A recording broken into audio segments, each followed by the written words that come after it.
എന്റെ പ്രിയമുള്ള സഹോദര, ആരാണ് മുത്തുനബി? ആരാണ് ഈ ലോകത്തിന്റെ നേതാവാരാണ്? ആ പ്രവാചകന്റെ ജീവിത ചരിത്രം വായിച്ച് പഠിച്ചു കഴിയുമ്പോൾ എന്റെ പ്രിയമുള്ളവരെ, മറ്റുള്ളവർക്ക് പറഞ്ഞു കൊടുക്കാൻ നിനക്കറിയണ്ട്. അല്ലാഹുവിന്റെ പ്രവാചകന് സാധാരണ മനുഷ്യനാണെന്ന് പറയുന്നവരുണ്ട്. പ്രവാചകനെ കുറിച്ച് അറിയാതെ പലതും പറയുന്ന മറ്റുള്ള മതവിശ്വാസികളുണ്ട്. അവരോട് നിനക്ക് മുത്തുനബി ആരാണെന്ന് പറഞ്ഞു കൊടുക്കണ്ട്. ആ പ്രവാചകന്റെ വ്യക്തിത്വം എന്താണ്? ആ പ്രവാചകനെ കുറിച്ച് പഠിച്ചാലല്ലേ നിനക്ക് പറഞ്ഞു കൊടുക്കാൻ കഴിയൂ. അതുകൊണ്ട് എന്റെ പ്രിയപ്പെട്ട വളർന്നു വരുന്ന യുവതലമുറകളോട് അല്ലാഹുവിന്റെ പ്രവാചകൻ ആരെന്നറിയുമോ? നിനക്ക് പഠിക്കാൻ ഒരു ചരിത്രം ഞാൻ പറഞ്ഞു തരാം. ആരാണ് മുത്തുനബി? ആരാണ്? എന്തുകൊണ്ടാണ് മനസ്സിന്റെ ഉള്ളിൽ കടുകുമടിയുടെ അളവെങ്കിലെ വീമാറുള്ള ഒരു മനുഷ്യന്റെ മുന്നിൽ മുഹമ്മദ് എന്ന പേര് പറഞ്ഞാൽ ഏത് ഉറക്കത്തിലാണെങ്കിലും മുഹമ്മദുർ അല്ലാഹുവിന്റെ പ്രവാചകനെ സ്വല്ലല്ലാഹു അലൈഹി വസല്ലമ തങ്ങളുടെ പേര് പറയുമ്പോൾ അതാ അറിയാതെ നാവിന്റെ തുമ്പില് സ്വല്ലല്ലാഹു അലാ മുഹമ്മദ് സ്വല്ലല്ലാഹു അലൈഹി വസല്ലം ഇതുപോലെ സ്വലാത്ത് പറയാൻ കഴിയുന്നതിന്റെ കാരണം എന്താ? എന്റെ പ്രിയമുള്ളവരെ, അല്ലാഹുവിന്റെ പ്രവാചകൻ സ്വല്ലല്ലാഹു അലൈഹി വസല്ലമ തങ്ങളും സ്വഹാബത്തും യുദ്ധം കഴിഞ്ഞ് മടങ്ങി വരികയാണ്. ഒരു യുദ്ധം കഴിഞ്ഞ് മടങ്ങി വരികയാണ്. പടച്ചവനേതാ യാത്രയുടെ ഇടയില് എല്ലാവരും അവരുടെ ആവശ്യങ്ങൾ നടത്തുന്നതിന് വേണ്ടി എല്ലാവരും അതാ ഇറങ്ങി പോവുകയാണ്. അല്ലാഹുവിന്റെ പ്രവാചകന്റെ പ്രിയപ്പെട്ട ഭാര്യയായ മഹദി ആയിഷ ബീവി റളിയല്ലാഹു തആല അൻഹ ഒരുക്കിയിരുന്ന അതാ തനിക്ക് വേണ്ടി അതാ ഒരുക്കി വെച്ചിരിക്കുന്ന കൂടാരത്തിന്റെ മുകളിൽ നിന്ന് ആയിഷ ബീവി വെളിയിലേക്ക് ഇറങ്ങുകയാണ്. തന്റെ ആവശ്യം നടത്താൻ പോകുകയാ. എന്നിട്ട് ആയിഷ ബീവി റളിയല്ലാഹു തആല അൻഹ തിരിച്ചു വന്നിട്ട് തന്റെ കൂടാരത്തിലേക്ക് കയറുന്നത് സ്വഹാബാക്കൾ കണ്ടു, പ്രവാചകനും കണ്ടു. പക്ഷേ ആയിഷ ബീവി റളിയല്ലാഹു തആല അൻഹ തനിക്കതാ ഒട്ടകത്തിന്റെ മുകളിൽ തയ്യാറാക്കി വെച്ചിരിക്കുന്ന കൂടാരത്തിന്റെ അകത്ത് കയറി കഴിയുമ്പോ പടച്ചവനെ തന്റെ കഴുത്തിൽ കിടന്ന ഒരു മാല കാണുന്നില്ല. ആയിഷ ബീവിക്ക് വല്ലാത്ത പ്രയാസമായി. അവിടെ നിന്ന് ചിന്തിച്ചു, പടച്ചവന് എന്റെ മാല ഞാൻ പോയ സ്ഥലത്ത് നഷ്ടപ്പെട്ടിട്ടുണ്ടാകും. ആയിഷ ബീവി റളിയല്ലാഹു തആല അൻഹ അതിന്റെ മുകളിൽ നിന്ന് ഇറങ്ങിയിട്ട് തന്റെ മാല തിരഞ്ഞിട്ട് നടന്നു പോവുകയാ. ആയിഷ ബീവി ഇറങ്ങി പോകുന്നത് ആരും കണ്ടില്ല. ആയിഷ ബീവി റളിയല്ലാഹു തആല അൻഹ അതിന്റെ മുകളിൽ നിന്ന് ഇറങ്ങി പോകുന്നത് ആരും കണ്ടില്ല. അവസാനം അല്ലാഹുവിന്റെ പ്രവാചകനും സ്വഹാബാക്കളും കുടുംബവും എന്റെ പ്രിയമുള്ളവരെ എല്ലാവരും യാത്രയങ്ങ് തുടങ്ങുകയാണ്. ആയിഷ ബീവി റളിയല്ലാഹു തആല അൻഹ അതാ അവിടെ നിന്ന് തിരിച്ചു വരുമ്പോ എല്ലാവരും പോയി കഴിഞ്ഞു. എന്ത് ചെയ്യണമെന്നറിയില്ല. ആയിഷ ബീവി റളിയല്ലാഹു തആല അൻഹ ഒറ്റയ്ക്ക് വഴിയിൽ ഇങ്ങനെ മരുഭൂമിയിലിരിക്കുകയാണ്. അപ്പോഴാണ് ഒരു സഹാബി കുതിരയുടെ മുകളിൽ വരുന്നത്. മഹാനായ സഫ്വാൻ റളിയല്ലാഹു തആല അൻഹു അല്ലാഹുവിന്റെ പ്രവാചകൻ ആ സഹാബി ഒരു ജോലി ഏൽപ്പിച്ചു. അതാ ഏറ്റവും പുറകിൽ വരാൻ, എന്തെങ്കിലും നഷ്ടപ്പെട്ടു പോയാൽ കൊണ്ടുവരുന്നതിന് വേണ്ടി പ്രവാചകൻ നിയോഗിച്ച സഹാബിയാണ് സഫ്വാൻ റളിയല്ലാഹു തആല അൻഹു. കടന്നു വരുമ്പോൾ പടച്ചവനെ അതാ ഒരു പെണ്ണിരിക്കുകയാണ്. സഫ്വാൻ തങ്ങളെ നോക്കുമ്പോ അല്ലാഹുവേ ആരാണിരിക്കുന്നത്? ഉമ്മഹാത്തുൽ മുഅ്മിനീന മഹദി ആയിഷ, മുഅ്മിനീങ്ങളുടെ ഉമ്മയായ ആയിഷ ബീവി റളിയല്ലാഹു തആല അൻഹ.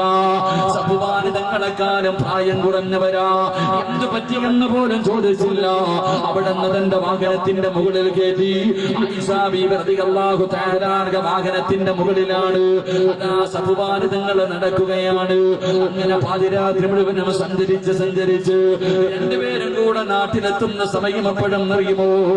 എല്ലാവരും കച്ചവടത്തിന് വേണ്ടി, എല്ലാവരും ജോലിക്ക് വേണ്ടി ഇറങ്ങി പോകുന്ന സമയമുണ്ടല്ലോ.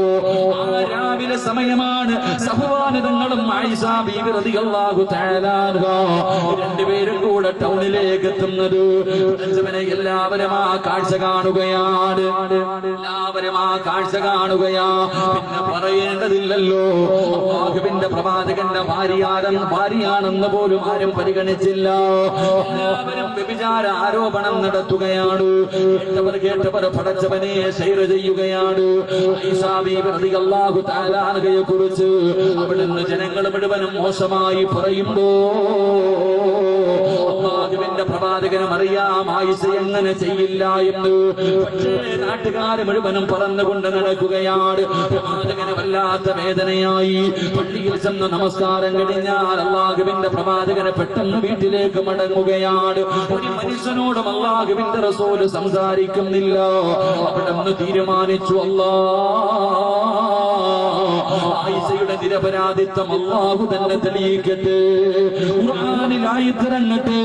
അള്ളാഹുവിന്റെ പ്രവാചകനും മിണ്ടാതെ നടക്കുകയാണ്, ആരോടും സംസാരിക്കുന്നില്ല.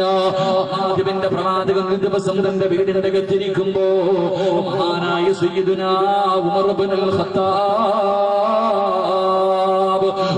ഖത്താബ് റളിയല്ലാഹു തആല അൻഹു അല്ലാഹുവിന്റെ പ്രവാചകന്റെ വീടിന്റെ അകത്തേക്ക് കടന്നു ചെല്ലുകയാണ്.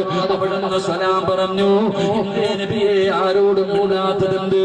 എന്താണ് മിണ്ടാത്തത്? അല്ലാഹുവിന്റെ പ്രവാചകനോട് അതാ ഉമർ തങ്ങൾ ചോദിക്കുമ്പോ അല്ലാഹുവിന്റെ റസൂൽ അവിടുന്ന് പറയുന്നു, ഉമറേ എന്റെ ആയിഷയെ കുറിച്ച് പറയുന്നത് കേട്ടോ, എന്റെ ആയിഷയെ കുറിച്ച് പറയുന്നത് കേട്ടോ. അല്ലാഹുവിന്റെ റസൂൽ ചോദിച്ചു, നിന്റെ അഭിപ്രായം എന്താണ്? ഉമർ ഇബ്നുൽ ഖത്താബ് റളിയല്ലാഹു തആല അൻഹുവിനോട് അല്ലാഹുവിന്റെ പ്രവാചകൻ ചോദിച്ചു, നിന്റെ അഭിപ്രായം എന്താ?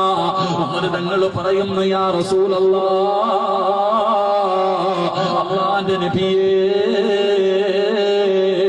ഒരിക്കലും ആയിഷ ബീവി വ്യഭിചരിക്കൂല, ഒരിക്കലും അങ്ങയുടെ ഭാര്യമാര് വ്യഭിചരിക്കൂല.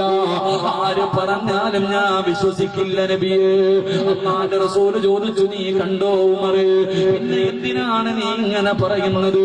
അതിന്റെ കാരണം എന്താണെന്ന് അല്ലാഹുവിന്റെ പ്രവാചകൻ സ്വല്ലല്ലാഹു അലൈഹി വസല്ലമ തങ്ങൾ ആയിഷ ബീവി റളിയല്ലാഹു തആല അൻഹയുടെ കാര്യത്തെക്കുറിച്ച് ഉമർ തങ്ങളോട് ചോദിക്കുമ്പോ ഉമർ തങ്ങൾ പറയുന്നു, യാ റസൂലല്ലാഹ്, അങ്ങയുടെ ഭാര്യമാര് വ്യഭിചരിക്കില്ല എന്ന് പറയാറുള്ള കാരണം എന്തെന്നറിയുമോ? അല്ലാഹുവിന്റെ പ്രവാചകൻ സ്വല്ലല്ലാഹു അലൈഹി വസല്ലമ തങ്ങളുടെ വ്യക്തിത്വം മനസ്സിലാക്കാൻ എന്റെ പ്രിയപ്പെട്ടവരോട് പറഞ്ഞു തരികയാ. ഉമർ തങ്ങൾ പറയുന്ന, നബിയേ, എല്ലാവരുടെയും ശരീരത്തിൽ ഈച്ച വന്നിരിക്കാറുണ്ട്, എല്ലാവരുടെ ശരീരത്തിലും ഈച്ച വന്നിരിക്കാറുണ്ട്. യാ റസൂലല്ലാഹ്, ഇന്നുവരെ അങ്ങയുടെ ശരീരത്തിൽ ഈച്ച വന്നിരിക്കുന്നത് ഞങ്ങളാരും കണ്ടിട്ടില്ല നബിയേ. അല്ലാഹുവിന്റെ പ്രവാചകൻ സ്വല്ലല്ലാഹു അലൈഹി വസല്ലമ തങ്ങളുടെ ശരീരത്തിൽ ഈച്ച വന്നിരിക്കാറില്ല. അതിനെക്കുറിച്ച് ഉമർ തങ്ങൾ ഒരിക്കൽ ചോദിച്ചപ്പോ അല്ലാഹുവിന്റെ റസൂൽ പറഞ്ഞു, ഉമറേ,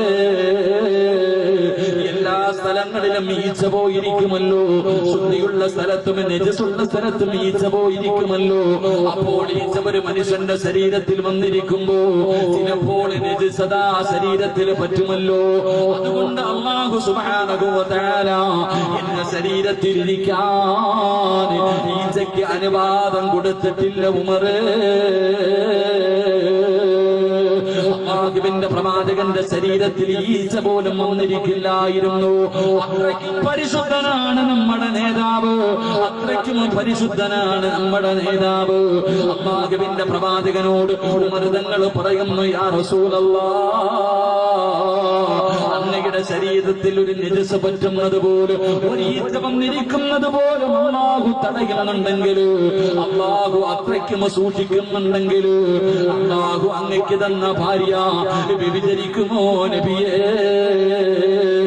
അങ്ങനെ വ്യഭിചരിക്കുന്ന ഒരു പെണ്ണിനെ അല്ലാഹു അങ്ങയ്ക്ക് തരുമോ നബിയേ? അതുകൊണ്ട് ആര് പറഞ്ഞാലും ഞാൻ വിശ്വസിക്കില്ല നബിയേ. മഹാനായ ഉമർ ഇബ്നുൽ ഖത്താബ് റളിയല്ലാഹു തആല അൻഹു അല്ലാഹുവിന്റെ പ്രവാചകനോട് പറഞ്ഞിട്ട് അവിടെ നിന്ന് ഇറങ്ങി പോവുകയാ. രണ്ടാമതായി കിടന്നു വന്നതാരാ? മഹാനായ സയ്യിദുനാ ഉസ്മാൻ ഇബ്നു അഫ്ഫാൻ റളിയല്ലാഹു തആല അൻഹു പ്രവാചകന്റെ മുന്നിൽ വന്ന് സലാം പറഞ്ഞു. നബിയെ സംസാരിക്കാത്തത് എന്തേ നബിയെ? ഞങ്ങളോട് മിണ്ടാത്തത് എന്താണ്? അല്ലാഹുവിന്റെ പ്രവാചകൻ അവിടെ നിന്ന് ചോദിച്ചു, ഉസ്മാനെ, എന്റെ ഭാര്യയെ കുറിച്ച് എല്ലാവരും ചർച്ച ചെയ്യുന്നത് നീ കേട്ടില്ലേ? എന്റെ ഭാര്യയെ കുറിച്ച് നിന്റെ തീരുമാനം എന്താ? നീ എന്താണ് പറയുന്നത്? ഉസ്മാൻ തങ്ങൾ പറഞ്ഞു, യാ റസൂലല്ലാഹ്, അങ്ങയുടെ ഒരു ഭാര്യമാരും വ്യഭിചരിക്കൂല. ആര് പറഞ്ഞാൽ പറഞ്ഞാലും ഞാൻ വിശ്വസിക്കില്ല. അല്ലാഹുവിന്റെ റസൂൽ ചോദിച്ചു, അതിന്റെ കാരണം എന്താ? യാ റസൂലല്ലാഹ്, എല്ലാവരുടെയും ശരീരത്തിന് നിഴലുണ്ട് നബിയേ, എന്നാൽ അങ്ങയ്ക്ക് നിഴലില്ല. ഇന്നുവരെ അങ്ങയുടെ ശരീരത്തിന്റെ നിഴല് ഞാൻ കണ്ടിട്ടില്ല. ഒരിക്കൽ ഉസ്മാൻ തങ്ങൾ അല്ലാഹുവിന്റെ പ്രവാചകനോട് അതിനെക്കുറിച്ച് ചോദിച്ചപ്പോ അല്ലാഹുവിന്റെ റസൂൽ പറഞ്ഞു, ഉസ്മാനേ, എന്റെ ശരീരത്തിനെ നിയന്ത്രിക്കാൻ എനിക്ക് കഴിയും, എന്റെ നിഴലിനെ നിയന്ത്രിക്കാൻ എനിക്ക് കഴിയൂല. എന്റെ അല്ലാഹുവിന്റെ പ്രവാചകൻ അവിടെന്ന് പറയുകയാണ്, നിഴലതാ ഒരു മനുഷ്യൻ നടന്നു പോകുമ്പോ ശുദ്ധിയുള്ള സ്ഥലത്തുകൂടെ അല്ലെങ്കിൽ ഇല്ലാത്ത സ്ഥലത്തുകൂടെ പടച്ചവനെ നിഴലിങ്ങനെ നടന്നു പോകുമല്ലോ, തടയാൻ ആരെക്കൊണ്ടും കഴിയില്ല. അല്ലെങ്കിൽ സഹാബത്തിന്റെ കൂടെ നടന്നു പോകുമ്പോ സഹാബികൾ എന്റെ നിഴലിന്റെ മുകളിലെ കാലുകൊണ്ട് ചവിട്ടുമല്ല സ്വഹാബ. അതുകൊണ്ട് അല്ലാഹു സുബ്ഹാനഹു വ തആല എന്റെ നിഴലിനെ മാറ്റിക്കഴിഞ്ഞു. ഉസ്മാൻ, എനിക്ക് അല്ലാഹു നിഴല് തന്നിട്ടില്ല. മഹാനായ സയ്യിദനാ ഉസ്മാൻ ഇബ്നു അഫ്ഫാൻ റളിയല്ലാഹു തആല അൻഹു അവിടെന്ന് പറയുന്നു, യാ റസൂലല്ലാഹ്, അല്ലാഹു അങ്ങയുടെ നിഴല് പോലും മാറ്റിക്കളഞ്ഞെങ്കിൽ അത്രയ്ക്ക് വലിയ പരിശുദ്ധനല്ലേ.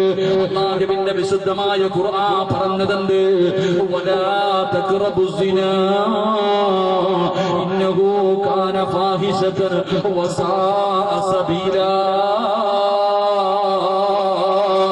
അല്ലാഹുവിന്റെ വിശുദ്ധമായ ഖുർആൻ പറഞ്ഞത്, വിചരിക്കുന്നവന്റെ കുടുംബത്തിന് ക്വാളിറ്റി ഇല്ല എന്ന് അല്ലാഹുവിന്റെ ഖുർആൻ പറയുമ്പോ പടച്ചവനെ ആയിഷ ബീവിയെ വിവാഹം കഴിക്കാൻ പറഞ്ഞത് അല്ലാഹുവല്ലേ നബിയേ? തങ്ങളെ ചോദിക്കുകയാണ്, വ്യഭിചരിക്കുന്നവരുടെ കുടുംബത്തിന് ക്വാളിറ്റി ഇല്ല, വസാഅ സബീലാ. അല്ലാഹുവിന്റെ വിശുദ്ധമായ ഖുർആൻ അങ്ങനെയാണ് പറഞ്ഞത്. ഉസ്മാൻ തങ്ങളെ പറയുന്ന നബിയെ, ആയിഷയെ വിവാഹം കഴിക്കാൻ പറഞ്ഞത് അല്ലാഹുവല്ലേ നബിയെ? ഇങ്ങനെ മോശക്കാരിയായ ഒരു പെണ്ണായിരുന്നെങ്കിൽ അല്ലാഹു ആയിഷ ബീവിയെ അങ്ങക്ക് വിവാഹം കഴിക്കാൻ പറയില്ലായിരുന്നു നബിയെ, അങ്ങക്ക് ഭാര്യയാകി തരില്ലാലോ. മഹാനായ ഉസ്മാൻ തങ്ങളുടെ വീട്ടിൽ നിന്ന് ഇറങ്ങി പോവുകയാ. ഒന്നാമതായി കടന്നു വന്നത് ആരെന്നറിയോ? മഹാനായ സയ്യിദുനാ അലി ഇബ്നു അബീ ത്വാലിബ് റളിയല്ലാഹു തആല അൻഹു. തങ്ങളും ചോദിച്ചു, നബിയെ പിണക്കമാണോ? എന്തേ മിണ്ടാത്തതെന്ത്? അല്ലാഹുവിന്റെ പ്രവാചകൻ ചോദിച്ചു, അലിയേ, എന്റെ ആയിഷാനെ കുറിച്ച് എന്താണ് നിന്റെ അഭിപ്രായം? എന്താ? യാ റസൂലല്ലാഹ്, ആയിഷ ബീവി വ്യഭിചരിക്കില്ല നബിയേ. അല്ലാഹുവിന്റെ പ്രവാചകൻ ചോദിച്ചു, അതിന്റെ കാരണം എന്താ? അലിയാര് തങ്ങൾക്കും പറയാനൊരു കാരണമുണ്ടായിരുന്നു. ഒരിക്കൽ അല്ലാഹുവിന്റെ പ്രവാചകൻ ഇശാ നമസ്കാരത്തിന് വേണ്ടി തയ്യാറെടുക്കുമ്പോ അല്ലാഹുവിന്റെ പ്രവാചകനെ പെട്ടെന്ന് തന്റെ ചെരുപ്പൂരി മാറ്റിവെക്കുകയാണ്. നമസ്കാരം കഴിഞ്ഞപ്പോ അലിയാര് തങ്ങൾ ചോദിച്ചു, യാ റസൂലല്ലാഹ്, എന്തിനാ നബിയെ ചെരുപ്പൂരി മാറ്റിയത്? ആ സമയത്ത് പ്രവാചകൻ പറഞ്ഞു, അലിയേ, എന്റെ ചെരുപ്പിന്റെ അടിയിൽ അല്പം നജസുണ്ടായിരുന്നു, എന്റെ ചെരുപ്പിന്റെ അടിത്തട്ടില് അല്പം നജസുണ്ടായിരുന്നു. ജിബ്രീൽ അലൈഹിസ്സലാം എന്നിട്ടത് ഊരിയിട്ടിട്ട് നമസ്കരിക്കാൻ പറഞ്ഞു. യാ റസൂലല്ലാഹ്, അങ്ങയുടെ ചെരുപ്പിന്റെ അടിയിലിരിക്കുന്ന നജസിനെ പോലും അല്ലാഹുവേ അതുപോലും എടുത്തു മാറ്റാൻ ജിബ്രീൽ വന്ന് പറയുമ്പോ അത്രയ്ക്കും വലിയ പരിശുദ്ധനല്ലേ? അല്ലാഹുവേ വല്ലാത്ത മഹത്വമുള്ളവനല്ലേ? അല്ലാഹു അങ്ങനെ അങ്ങയ്ക്ക് തന്നിരിക്കുന്ന ഭാര്യ ആയിഷ ബീവി വ്യഭിചരിക്കത്തില്ല നബിയേ. അങ്ങയുടെ ചെരുപ്പിന്റെ അടിയിലിരിക്കുന്ന നജസിനെ കുറിച്ച് പോലും അല്ലാഹു സൂക്ഷ്മത വെക്കുന്നുണ്ടെങ്കിൽ ഒരു മോശക്കാരിയായ പെണ്ണിനെ അല്ലാഹു അങ്ങയ്ക്ക് തരില്ല. അതുകൊണ്ട് ഞാൻ വിശ്വസിക്കില്ല എന്ന് അലിയാര് തങ്ങളെ പറഞ്ഞു കൊടുക്കുമ്പോ എന്റെ പ്രിയമുള്ള സഹോദരാ, മുത്തുനബിയാരാ, പ്രവാചകന് നിഴലില്ലായിരുന്നു. അവിടുത്തെ 63 വർഷക്കാലത്തിലെ പ്രവാചകന്റെ പ്രവാചകന്റെ ശരീരത്തിൽ ഈച്ച വന്നിരിക്കില്ല. അവിടുന്ന് പടച്ചവന് പടച്ചറപ്പേ എന്തുണ്ടെങ്കിലും ജിബ്രീൽ അലൈഹിസ്സലാം എന്ന് പറഞ്ഞു കൊടുക്കുമായിരുന്നു. എന്റെ പ്രിയമുള്ളവരെ, പ്രവാചകനെ കുറിച്ച് പറയുമ്പോ അല്ലാഹുവിന്റെ പ്രവാചകൻ ഒരു ദിവസം ഉമ്മു സുലൈം റളിയല്ലാഹു തആല അൻഹയുടെ വീട്ടിലേക്ക് പ്രവാചകനെ വിയർത്തൊലിച്ചുകൊണ്ട് ക്ഷീണിച്ചുകൊണ്ട് ഉമ്മു സുലൈം റളിയല്ലാഹു തആല അൻഹയുടെ വീട്ടിലേക്ക് കടന്നു വരികയാണ്. പടച്ചവനെ കടക്കുന്നതിന് വേണ്ടി പ്രവാചകനെ വല്ലാത്ത ക്ഷീണത്തിലാണ്. ഉമ്മു സുലൈം റളിയല്ലാഹു തആല അൻഹ പ്രവാചകനെ കടക്കുന്നതിന് വേണ്ടി പായെടുത്തു കൊടുത്തു. അല്ലാഹുവിന്റെ റസൂൽ ക്ഷീണം കാരണം കിടക്കുകയാണ്. ഉമ്മു സുലൈം റളിയല്ലാഹു തആല അൻഹയുടെ വീടിന്റെ അകത്ത് അല്ലാഹുവിന്റെ പ്രവാചകൻ ഇങ്ങനെ കിടന്നുറങ്ങുകയാ. അല്ലാഹുവിന്റെ റസൂൽ അങ്ങ് പെട്ടെന്ന് ഞെട്ടിയുണരുകയാണ്. അവിടെന്ന് പറയുന്നു, ഉറക്കത്തിൽ നിന്ന് പ്രവാചകന് പെട്ടെന്നൊരു ശബ്ദം കേട്ടിട്ട് ഞെട്ടി ഉണരുകയാണ്. പെട്ടെന്ന് കാണുന്ന കാഴ്ച എന്തെന്നറിയുമോ? അല്ലാഹുവേ,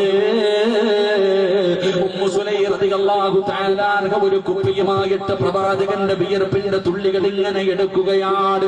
റസൂലുള്ളാഹിന്റെ ശരീരത്തിൽ നിന്ന് ഒഴുകി വീഴുന്ന വിയർപ്പ് തുള്ളികളുണ്ടല്ലോ, ഉമ്മു സുലൈം റളിയല്ലാഹു തആല അൻഹ ഒരു ചെറിയ കുപ്പിക്കകത്ത് ഇങ്ങനെ പിടിച്ചുകൊണ്ടിരിക്കുകയാണ്.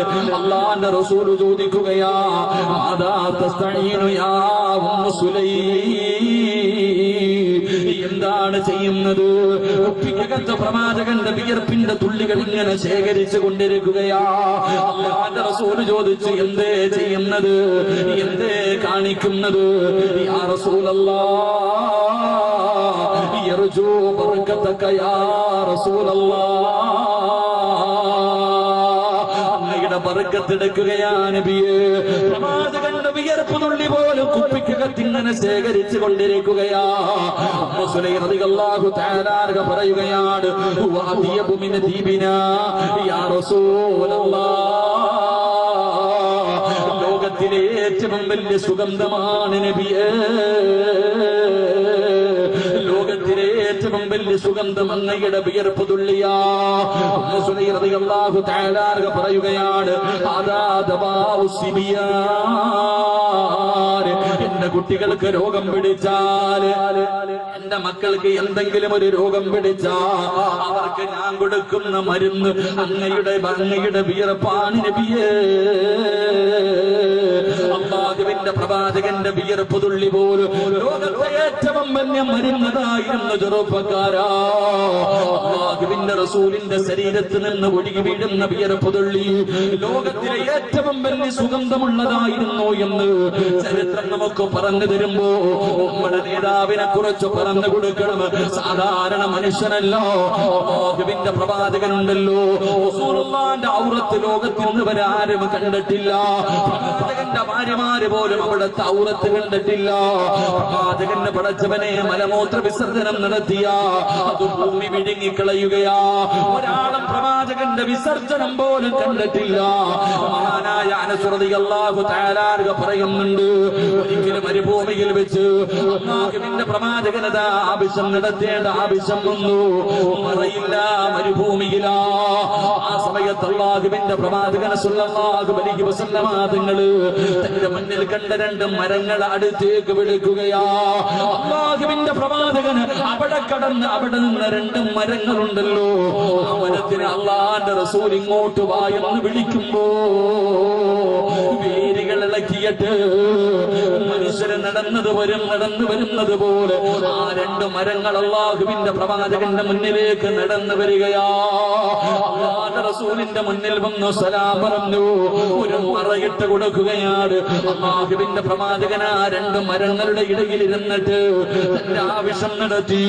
എന്നിട്ട് അല്ലാഹുവിന്റെ റസൂല് പോകാൻ പറയുമ്പോ അവർ രണ്ടുപേരാ രണ്ട് മരങ്ങള് തിരിച്ചു നിന്ന് സ്ഥലത്തേക്ക് പോയി നിന്നു എന്ന് ചരിത്രം പറയുമ്പോ എന്റെ പ്രിയപ്പെട്ട ചെറുപ്പക്കാരാ, മുത്തുനബി ആരാണെന്ന് പഠിക്കണം പൊന്നുമോര്, മുത്തുനബി ആരാണെന്ന് പഠിക്കണം പൊന്നുമോര്.